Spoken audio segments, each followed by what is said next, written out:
नमस्कार साथियों, स्वागत करता हूं आप सभी का अपने इस यूट्यूब क्लास में। हमने पिछली कुछ कक्षाओं में 3 कक्षाएं हिंदी वर्णमाला की देखी और 1 कक्षा बाल विकास में शिक्षा मनोविज्ञान में शिक्षा टॉपिक पर देखी थी। आज हम आपके लिए अगली क्लास लेकर आए हैं जिसमें हमारा हिंदी का टॉपिक रहेगा संधि। हम समय खराब ना करते हुए अपने टॉपिक को जल्दी से देखते हैं और आपकी आने वाली परीक्षाओं के लिए बहुत उपयोगी होगा।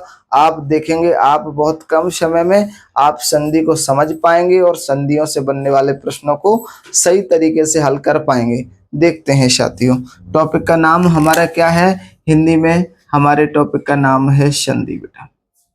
ठीक है, सबसे पहली बात यही होती है कि सर संधि जो शब्द है वो 2 शब्दों से मिलकर बना है। किससे? देखिए बेटा, किससे मिलकर बना है? एक होता है वर्ड सम और दूसरा वर्ड है आपका धी।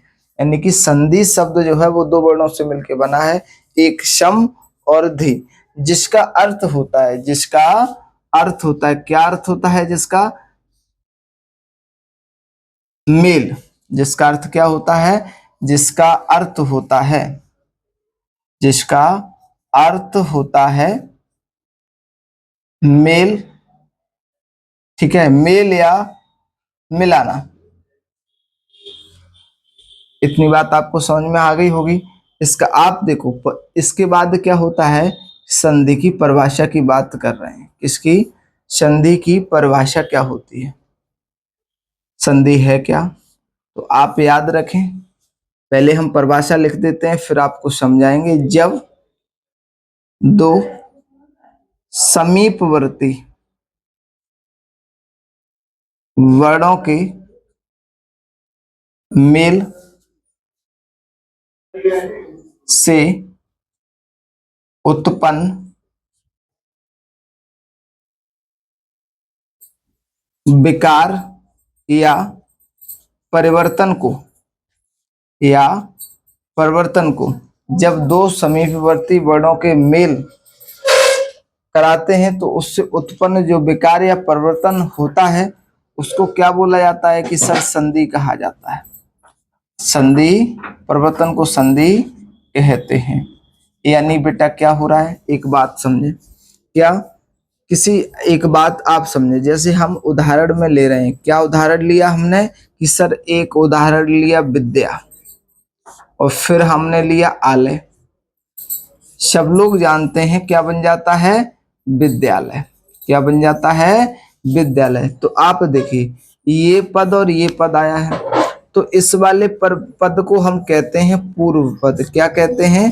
पूर्व पद। और इस वाले पद को कहते हैं हम उत्तर पद। क्या कहते हैं बेटा?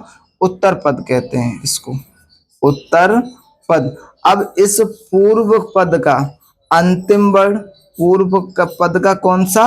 अंतिम वर्ण। बात समझ में आ रही है? और ये जो उत्तर पद है इसका प्रथम वर्ण या कहें आरंभिक वर्ण। ठीक है, आरंभिक वर्ण। जब इन दोनों के मध्य मेल कराते हैं तो मेल से जो विकार होता है, इसी विकार या परिवर्तन को हम क्या कहते हैं? कि सर संधि कहते हैं।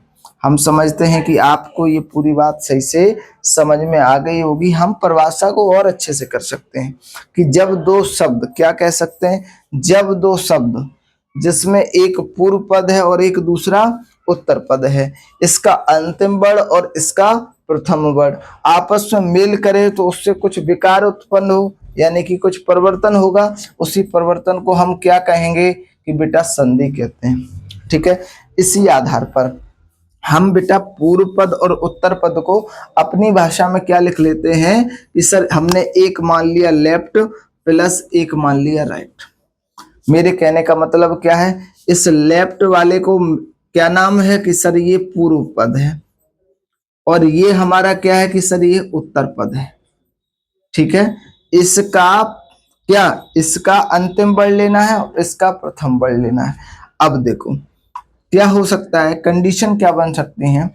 देखो वर्ण होते हैं, जो वर्ण 2 प्रकार के हैं। एक तो है हमारे स्वर और दूसरे हैं व्यंजन, और तीसरे अयोगभाव भी बताए गए थे जिसमें एक विसर्ग होता है। तो देखो संधि के प्रकारों की यहीं से चर्चा होगी। क्या जब आपका पूर्व पद का अंतिम वर्ण स्वर हो और इधर भी स्वर हो, इसका प्रथम वर्ण, तो एक विषय ये बन जाता है। दूसरा, इधर स्वर है और इधर व्यंजन हो जाए, और फिर क्या बन सकता है सर, इधर व्यंजन हो और इधर स्वर आ जाए, और इधर व्यंजन हो और इधर भी व्यंजन आ जाए। ठीक है। अगला क्या हो सकता है कि सर आप बताओ, देखो कि जब कोई शब्द होगा, तो अब हम विसर्ग की बात कर रहे हैं, स्वर और व्यंजन के जितने पॉसिबिलिटी हो सकती हैं वो हमने आपको बता दी। अब एक होता है विसर्ग, तो आप बताओ कोई शब्द क्या विसर्ग से स्टार्ट होगा? आपने देखा है कोई वर्ड विसर्ग का मतलब ये विसर्ग बोला जाता है। कोई वर्ड इन बिंदुओं से स्टार्ट होगा नहीं, ये तो सर लास्ट में आती हैं। तो आप बताओ लास्ट यानी कि पूर्व पद का अंतिम पद होगा, इसलिए हम क्या कह रहे हैं, अगर विसर्ग के बाद स्वर आ जाए, एक कंडीशन तो ये बनेगी। यदि विसर्ग के बाद क्या आ जाए कि सर विसर्ग के बाद अगर व्यंजन आ जाए, तो इन्हीं के आधार पर ये पॉसिबिलिटी जो है, इन्हीं के आधार पर हम संधियों के प्रकार या संधियों के भेद बता रहे हैं आपको। जब स्वर से स्वर मिले तो ये किसका प्रकार क्या है, संधि का सर स्वर संधि कही जाएगी। और जब व्यंजन स्वर से व्यंजन मिले, व्यंजन से स्वर मिले या व्यंजन से व्यंजन मिले, ये वाले इनमें से कोई भी आपसे ये कंडीशन लगे तो ये व्यंजन संधि कही जाएगी। आप बेटा देख के ही बता सकते हैं प्रश्नों को, उनके नियम कायदे क्या होंगे वो अलग बात है। और जब ये वाली कंडीशन बनती है तो संधि का तीसरा प्रकार आता है, जिसे हम क्या कहते हैं, विसर्ग संधि कहते हैं। इतनी बात आपकी क्लियर हो पा रही है कि नहीं हो पा रही है? इतनी बात आपकी क्लियर हो पा रही है कि हाँ सर क्लियर हो पा रही है। आगे देखें, अब आपने देखा संधियों के कितने प्रकार हमने सीखे, सर संधियों के 3 प्रकार होते हैं। यहाँ हम एक बार फिर से लिख रहे हैं, संधि के प्रकार। संधि के प्रकार कितने होते हैं बेटा कि सर 3 होते हैं। पहला क्या है, स्वर संधि। प्रश्न यही बनता है एक, तो संधि के प्रकार कितने होते हैं, 3 कौन से होते, कौन 3 होते हैं, कौन कौन से होते हैं? तो पूछता है निम्नलिखित में से कौन सा संधि का प्रकार नहीं है। तो आपको नाम पता होने चाहिए कि एक सर स्वर संधि होती है, एक व्यंजन होती है और एक हमारी विसर्ग संधि होती है। तीनों के नाम आपको याद रहेंगे, हम समझते हैं कि आपको बहुत अच्छे से नाम याद रहेंगे। हमने आपको स्वर संधि की परिभाषा में क्या बताया कि जब स्वर और स्वर का मेल होता है, जब स्वर और स्वर के मेल से उत्पन्न विकार होगा जो, तो उसको क्या कहेंगे, स्वर संधि।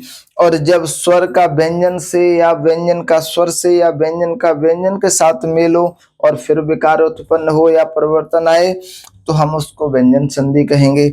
और जब विसर्ग के बाद स्वर आ जाए या व्यंजन आ जाए और फिर जो विकार होगा उसको हम विसर्ग संधि कहते हैं। हम समझते हैं इतनी बात बेटा आपको समझ में आ गई होगी।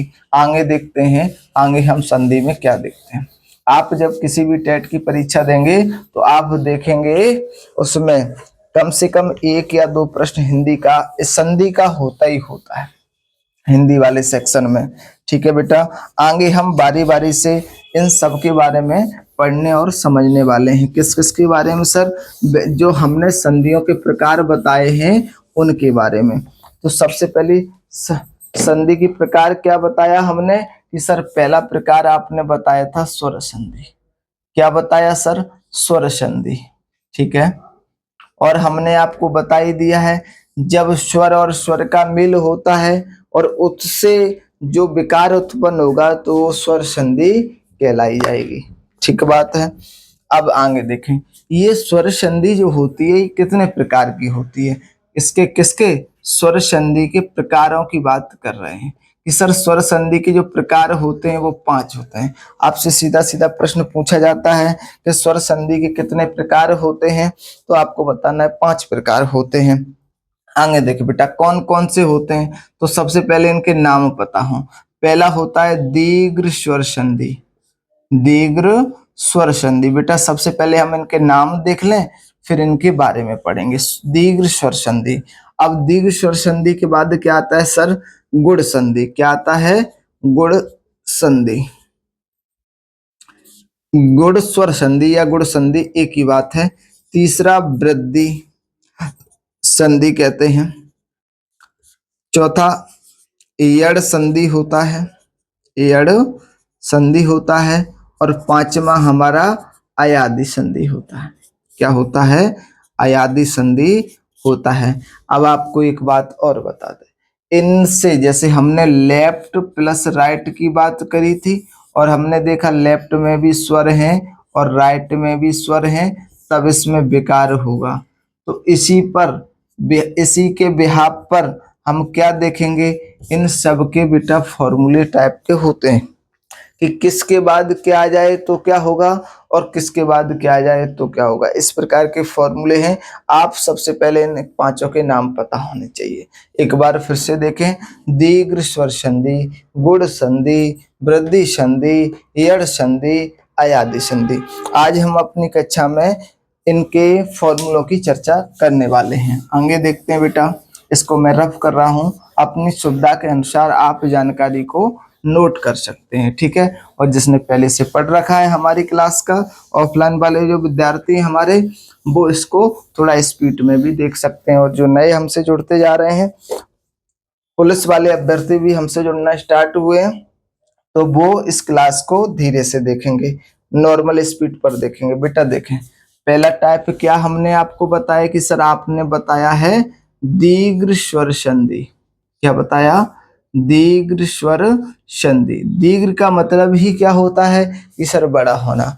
तो आप याद रखिए, इसके लिए एक बात और लिख रहा हूं, समान स्वर। क्या कह रहा हूं? समान स्वर। यानी कि जब समान स्वरों का मेल होता है तब जाके कहीं दीर्घ स्वर संधि बनती है। देखिए बेटा क्या होता है, जब हम कह रहे हैं आपसे आ या बड़ा, किसी को भी ले लिया जाए, इसके बाद या अ या फिर आ, यानी आ में से कोई भी एक आ जाए, आ से हश्वा से हश्वा मिले, हश्वा से दीर्घ आ मिले, दीर्घ आ से हश्वा मिले, यानी कि 4 कंडीशन बन रही हैं। तो फिर इनसे परिवर्तन क्या आएगा? सर दीर्घ आ ही हो जाएगा। आगे देखें, अगर हश्व ई और दीर्घ ई के बाद या तो हश्व ई आ जाए या फिर दीर्घ ई आ जाए, तो जो परिवर्तन होगा वो क्या होगा? वो दीर्घ ई भी होगा, ठीक है बेटा। इसके बाद क्या देखें, अगर हश्व उ और दीर्घ उ की बात कर रहे हैं, इसके बाद हमारा कोई भी हश्व ई, हश्व उ और दीर्घ उ आ जाता है, तो जो बनने वाला है वो दीर्घ उ होता है। इसी प्रकार से जब ऋ और ऋ मिलता है तो इसका दीर्घ ऋ हो जाता है। लिखने का तरीका यही है, ठीक बात है। आप देख रहे हैं ये एक ही परिवार के हैं, अ मिल रहा है, ई मिल रहा है, उ मिल रहा है, ऋ मिल रहा है, यानी समान स्वर आपस में मिल रहे हैं और उनका दीर्घ मतलब बड़ा हो जाना, ये बड़े हो गए हैं यानी कि दीर्घ हो गए हैं। जब ऐसा मिलता है तो आप याद क्या रखें शॉर्ट के लिए, कि समान स्वरों से याद करें। अब देखो बेटा, अंगुली संधि क्या है कि सर अंगुली संधि हमारी होती है गुण संधि। कौन सी है? गुण स्वर संधि की बात कर रहे हैं। आपको सर्वप्रथम क्या होना चाहिए कि ये फॉर्मूले याद होने चाहिए, ठीक है बेटा। आगे देखें, इसके लिए ट्रिक क्या है सर, आई, औ और अर को याद रखना है। किसको? आई, औ और अर, बस इतना याद रखेंगे तो आपके फॉर्मूले आपके दिमाग में रहेंगे। देखते हैं बेटा क्या बनता है, आप ही बताएं। ये जो आई है वो किससे मिलके बना है कि सर हश्व आ और हश्व ई से मिलके बनता है, ठीक है। तो हम क्या आपसे कह रहे हैं, जब हश्व आ या दीर्घ आ, इसका मेल जब हश्व ई या दीर्घ ई में से किसी भी एक के साथ किसी का भी हो जाए तो जो विकार होगा वो आई बनेगा। क्या बनेगा? आई। इसी प्रकार से हम देखें, जब हश्व आ और दीर्घ आ का मेल हश्व उ और दीर्घ उ के साथ हो जाता है तो जो बनता है वो दीर्घ उ बनता है। आगे देखें, जब आपका हश्व आ और दीर्घ आ का मेल ऋ के साथ होता है तो बेटा अर बनता है। यहाँ पर रा के नीचे हलंत है जो कि स्वर रहित है, ठीक बात है। इतना बात आपको याद रह गया तो सारे काम हो गए। आगे देखें बेटा, अंगुली संधि कौन सी है कि अंगुली स्वर संधि है, दीर्घ हो गई, अब वृद्धि है। वृद्धि का मतलब भी बड़ा ही होता है, लेकिन आप देखें वृद्धि स्वर संधि, ठीक है। वृद्धि स्वर संधि, वृद्धि स्वर संधि। आगे देखें बेटा क्या है, इसके लिए क्या ट्रिक याद रखनी है, इनके दीर्घ कर देना है, आए और आओ। बात समझ में आ रही है, आए और आओ। आप ही बताओ ये दीर्घ अय जो है वो किससे मिलके बना होता है, कि सर इसके लिए क्या है, हम क्या करते थे, जब हर्ष आ और आई के साथ मिल करते थे तब ये बनता था। अब क्या यहाँ पर याद रखना है कि हर्ष आ और दीर्घ आ का मेल जब हम या तो ऐसे करा दें या ऐसे करा दें, जो बनने वाला होगा वो अय बनेगा। मतलब देखें हम शॉर्ट में देखेंगे, छोटा या बड़ा आ का किसी का भी मेल आई या ऐसे करा देते हैं तो अय बन जाता है। इसी प्रकार से क्या याद रखें कि जब आ और आ के बाद क्या आ जाए, औ या फिर आओ आ जाए, कोई एक आ जाए तो जो बनेगा वो क्या बनेगा, आओ ही बनेगा। यानी कि आप देख रहे हो दीर्घ वाला ही बन रहा है। ये आपको शायद याद रखनी पड़ेंगी बेटा, याद नहीं रखेंगे तो चीजें गड़बड़ आ जाएंगी। ठीक है, अब एक बात और याद रखिए, यहाँ हम लिख रहे हैं क्या सर, यहाँ हम लिख रहे हैं एयड़ संधि। क्या लिख रहे हैं, एयड़ स्वर संधि। क्या लिख रहे हैं, एयड़ स्वर संधि। और यहाँ पर थोड़ी दूर पर हम क्या लिख रहे हैं सर, यहाँ लिख रहे हैं अयादि स्वर संधि। क्या लिख रहे हैं, अयादि स्वर संधि। ठीक है बेटा, इतनी बात आपको क्लियर हुई। जब एयड़ स्वर संधि की बात कर रहे हैं और अयादि स्वर संधि की बात कर रहे हैं तो आपसे सबसे पहली बात एक बात याद रखना है आपको, क्या सर, गुण का विलोम यानी गुण संधि का विपरीत ही क्या है, इसके विपरीत संबंध होता है। क्या विपरीत संबंध होता है, किसका किसके साथ संबंध होता है सर, गुण संधि का होता है एड़ संधि के साथ, और विपरीत संबंध होता है वृद्धि संधि का किसके साथ सर, अयादि संधि के साथ विपरीत संबंध होता है। ठीक बात है, इतनी बात आपको क्लियर हो पा रही होगी, इतनी बात आपको क्लियर हो पा रही है कि नहीं हो पा रही है सर, हो पा रही है।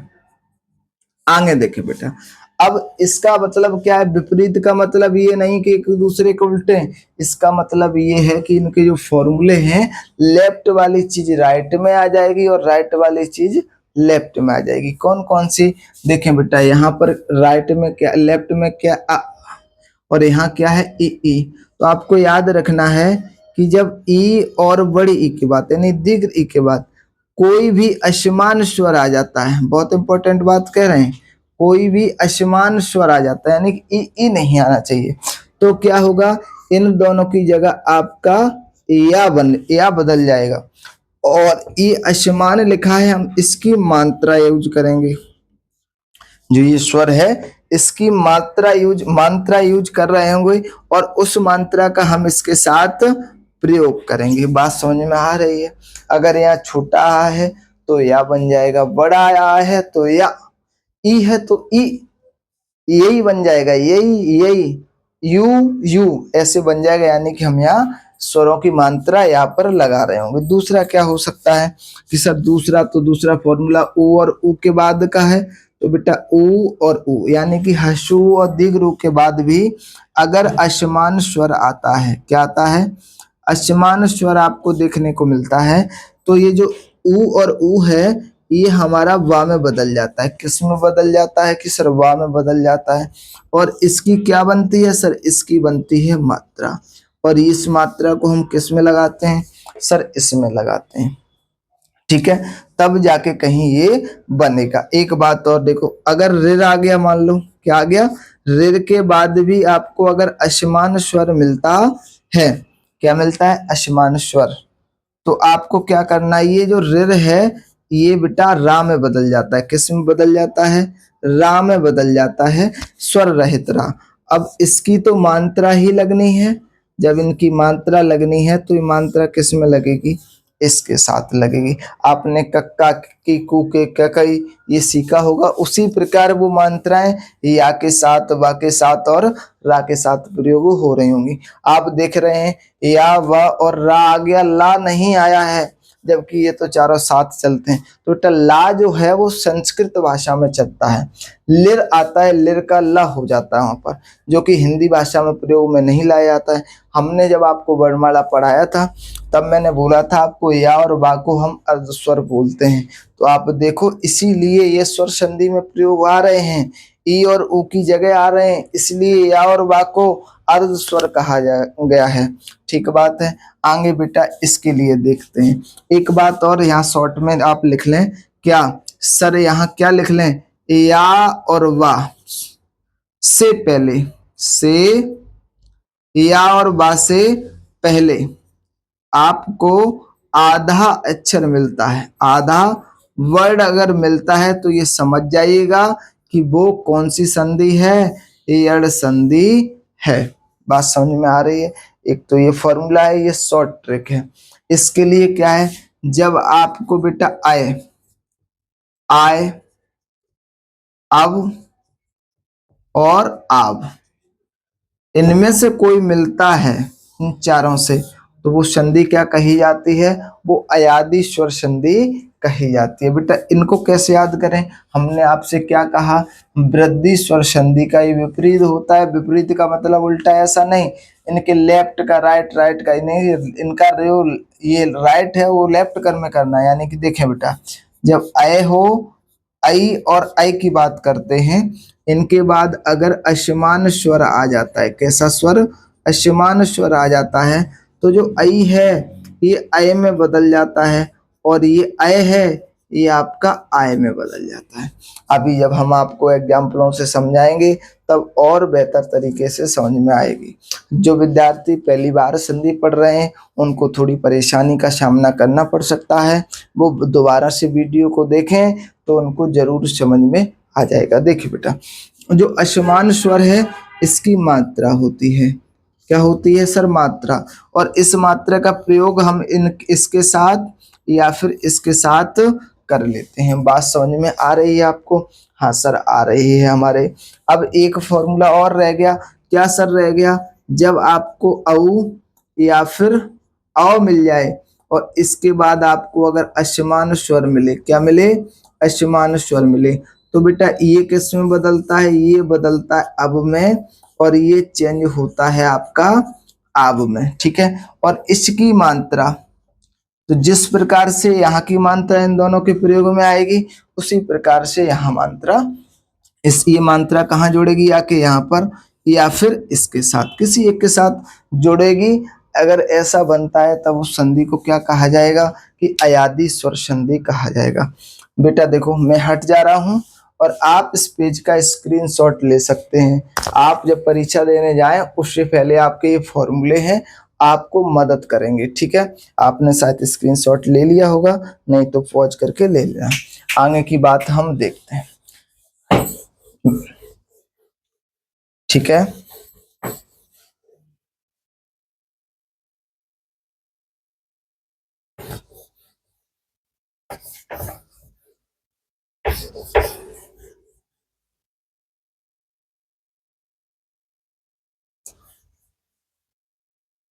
देखिए बेटा, हमने आज समझा कि संधि का अर्थ क्या होता है, यानी कि संधि की परिभाषा क्या होती है। जब दो वर्ड समीपवर्ती वर्ड का मेल होता है तो उससे जो उत्पन्न विकार होता है उसको संधि कहा जाता है। अब उसी विकार के आधार पर या दो वर्डों के मेल के आधार पर वर्ड दो प्रकार के हुए, स्वर और व्यंजन, उन्हीं को हमने बेस बनाकर संधियों के प्रकार समझे। कौन कौन सी संधि समझी, कि सर स्वर संधि, व्यंजन संधि और विसर्ग संधि समझी। हमने स्वर संधि के प्रकार देखे, 5 प्रकार हुए सर। एक वृद्धि संधि हुआ, एक गुण हुआ, और एक दीर्घ हुआ, यड़ हुआ और अयादी हुआ। 5 प्रकार आपको बताए गए और पांचों के आपको फॉर्मूले बताए गए। व्यंजन और विसर्ग संधि में बेटा केवल फॉर्मूले हैं, कोई भी प्रकार नहीं है। तो अब आपसे हम विदा लेते हैं इस क्लास के लिए। आज की क्लास में इतना ही रखेंगे, थोड़ा थोड़ा क्लास में पढ़िएगा, क्योंकि अगर ज़्यादा लंबी क्लास होगी आपको भी परेशानी होगी। अगली क्लास में हम स्वर संधियों के आपके लिए उदाहरण लेके आएंगे और उससे ठीक अगली में एक क्लास में व्यंजन और अगली में विसर्ग संधि लेकर आने वाले हैं। हमसे जुड़ने का प्रयास करिएगा। हमारे चैनल को आपने अभी तक सब्सक्राइब नहीं किया है तो सब्सक्राइब कर लें और बेल आइकन को जरूर प्रेस कर दें, जिससे जब कोई वीडियो आपकी डाली जाए आपको तो वो आप तक पहुंच सके। चैनल को अगर आपने अभी तक अच्छी वीडियो लगी हो तो आप लाइक करें और अपने साथियों के साथ शेयर भी करें। जी धन्यवाद, विदा लेते हैं।